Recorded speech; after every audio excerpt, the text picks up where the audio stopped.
4,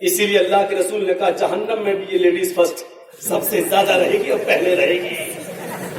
ladies first سب سے زیادہ. میں نے سب سے زیادہ عورتوں کو جلتے ہوئے جہنم میں دیکھا ہے. ان اریدکن اکثر اہل النار, سب سے زیادہ عورتوں کو. قلنا وبما یا رسول اللہ, کیوں کہا تکثرن اللعن و تکفرن العشیر, لعن و تان زیادہ کرتی ہو, غیبت و چغلی زیادہ کرتی ہو. ایک جگہ بیٹھ جائیں تو چپ نہیں رہتی. اتنی عورتیں کیسے چپ بیٹھی ہوں گی اللہ ہی بہتر جانے. 2 عورتیں اگر کہیں بیٹھ جائیں تو چپ نہیں رہ سکتی, اور جلسے میں تو اتنی آئی ہوئی ہیں, کیسے چپ ہوں گی؟ یا تو بہت دور انتظام ہوگا, یا آواز نہیں آ رہی ہوگی یہاں تک. ہو ہی نہیں سکتا چپ ہو. تیری ساڑی کتنے کی, تیری چپل کتنے کی, تیری لپسٹک کتنے کی, میز کھا رہا, تیرا دوپٹہ کتنے کا, اچھا یہ کہاں سے لیا تھا, کون سی دکان سے لیا تھا. پورے پاکڑ کے ایک بازار کی گلی کا تبصرہ ہو چکا ہوگا. عورتیں نہیں رہ سکتی ہیں خاموش, رہ ہی نہیں سکتی. میرے بھائیوں, یہ تو چلیے آ گیا تھوڑا سا معاملہ. تو سکھوں میں بھی بدھسٹ, وہ گوتم بدھ, یہاں سے بات تھوڑی سی نکل گئی میری. وہ گوتم بدھ, ہمارے نبی نے 11 بیویاں رکھ کر بھی یہ جنگل کا راستہ اختیار نہیں کیا. گوتم بدھ ایک نہیں سنبھال پائے. راہل بچہ لیکن چھوڑ چھاڑ کے بھاگ گئے جنگل میں. لیکن گوتم بدھ نے بھی کیا کہا تھا مرنے سے پہلے؟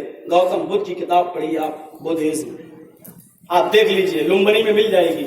نیپال کے اندر لمبنی میں اس کا سب سے بڑا مندر بنا ہوا ہے, وہاں یہ کتاب بکتی ہے لمبنی میں, آپ لے آئیے. گوتم بدھ کہتے ہیں I am not first Buddha and I am not last Buddha, but a Buddha will come after mine. His name will be Maitreya. His name will be Maitreya. یہ کون کہہ رہا ہے؟ گوتم بدھ. کیا کہہ رہا ہے؟ I am not first Buddha. لوگوں میں پہلا مہان پروش نہیں ہوں, میں پہلا ایلچی و قاصد نہیں ہوں, میں پہلا رسول نہیں ہوں. And I am not last Buddha, اور میں آخری بھی نہیں ہوں. یعنی میں پہلا بھی نہیں ہوں اور آخری بھی نہیں ہوں. مجھ سے پہلے بھی بہت آ چکے ہیں اور میرے بعد بھی آئیں گے, میرے بعد بھی آئیں گے. But a Buddha will come after mine, ایک بدھا ایک رسول میرے بعد آئے گا. ہز نیم ول بی متریہ, اس کا نام کرپالو اور دیاوان, رحم کرنے والا, رحمت للعالمین, رحم کرنے والا. دیکھ رہے ہیں, وہ وشو پر رحم کرے گا, کرپالو ہوگا, دیاوان ہوگا, متریہ. وَمَا أَرْسَلْنَا